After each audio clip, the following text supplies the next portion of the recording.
নমস্কার, Mampi's cooking and ব্লগে আপনাদেরকে অনেক অনেক স্বাগত। থাম্বনেল দেখে বুঝতেই পারছেন আমি কি বানাবো আজকে। আরও একটা আমি হেলদি রেসিপি নিয়ে এসেছি আপনাদের কাছে। কেক বানাবো, একটা খুবই হেলদি কেক বানাবো, একদম দেশি স্টাইল। দেখুন, এই আমি 1 বাটি আটা নিলাম, সুজি নিয়েছি আমি 1.5 cup, baking soda, baking powder, baking soda 1/4 teaspoon, baking powder 1.5 teaspoon, সামান্য একটু নুন দিলাম, দিয়ে ভালো করে একটু চেলে নেব।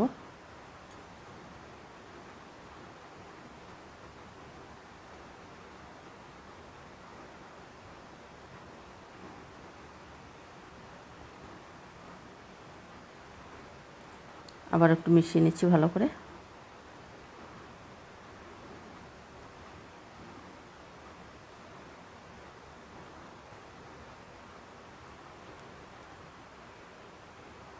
তো গুড়টার মধ্যে আমি সামান্য 1 টিস্পুনের মতো জল দিয়ে একটু মেল্ট করে নেব।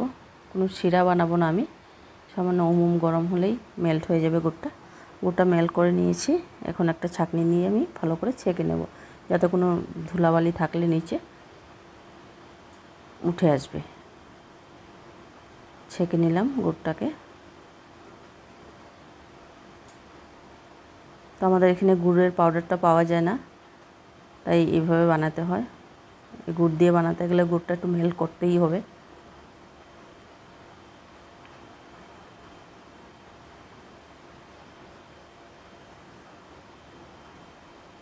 ওয়ান ফোর্থ কাপ আমি তেল দিয়ে দিলাম। তেল মানে আমি কোনো রিফাইন্ড অয়েল দিইনি, আমি রাইস ব্রেন অয়েল দিয়েছি। দই দিয়ে দিলাম আমি 200 গ্রামের মতো।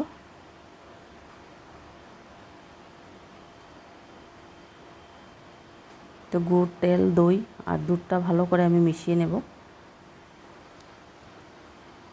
দইটা একটু মিশিয়ে তারপর দুধটা আমি লাস্টে ঢালবো।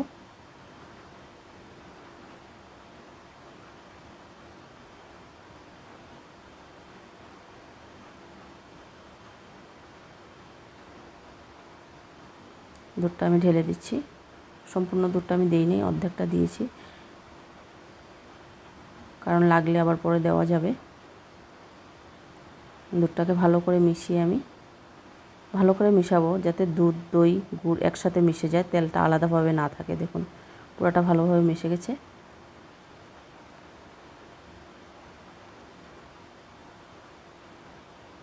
এখন আমি একটু একটু করে এই আটার মিশ্রণটা দেব আর মিশিয়ে নেব।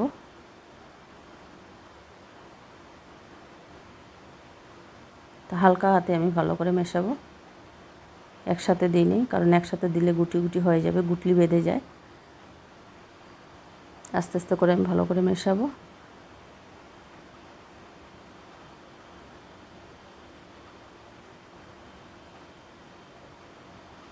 পুরো মিশ্রণটা আমি ঢেলে দিলাম। দুধও লাগবে একটু। দুধটা ঢেলে ভালো করে আমি একটা ব্যাটার রেডি করে নেব।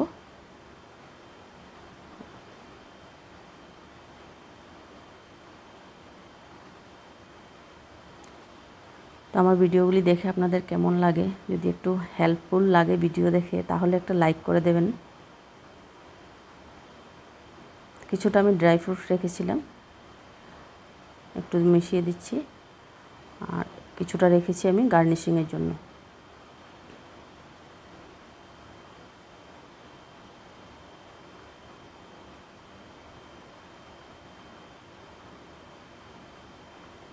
এই কেকটা মোটামুটি সবাই খেতে পারবে, বাচ্চা, বুড়ো, যাদের সুগার পেশেন্ট ওরাও খেতে পারবে, কোনো অসুবিধা নেই। তা আমি ওভেনে বানাবো, তো ওভেনটা আমি 10 মিনিটের জন্য প্রিহিটে বসিয়েছি। বাটিটাকে আমি একটু তেল দিয়ে গ্রিস করে নিয়েছি। এখন মিশ্রণটা ঢেলে ডেপ করে আমি 3 বার ডেপ করলাম, কারণ ভিতরে যদি কোনো হাওয়া থাকে বের হয়ে যাবে। আর উপর থেকে আমি একটু গার্নিশিং করে দিচ্ছি ড্রাই ফ্রুটস দিয়ে। তো একটা হেলদি কেক বানাচ্ছি, তাই ভাবলাম একটু ড্রাই ফ্রুটস দেই। এটা অপশনাল, আপনারা চাইলেও দিতে পারেন, না দিলেও কোনো অসুবিধা নেই, দিলে একটু খেতেও ভালো লাগবে। আমি কোনো ফ্লেভার দেই নাই, কোনো এসেন্স দেই নাই এটার মধ্যে। এর মধ্যে আমি দিয়েছি সামান্য একটু এলাচ গুঁড়ো। এলাচ গুঁড়োটা প্রথমেই দিতে আমি ভুলে গেছি, তাই উপর থেকে একটু ছড়িয়ে দিলাম। এখন 20 মিনিটের জন্য আমি ওভেনে দিয়ে দেব।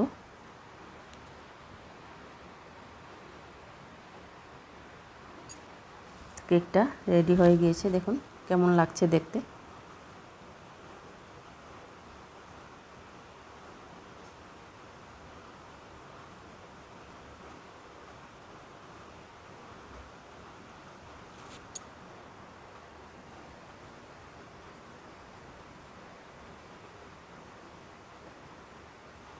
অনেকটা স্পঞ্জি হয়েছে কেকটা, দেখুন। ঘরে বানিয়ে খেয়ে দেখবেন কেমন লাগে, তারপর আমাকে কমেন্ট করে জানাবেন। তো ভিডিওটি দেখার অনুরোধ রইল।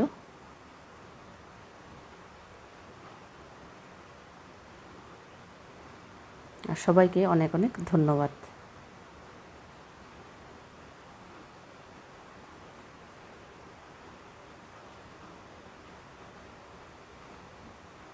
আবারও আসবো নতুন ভিডিও নিয়ে।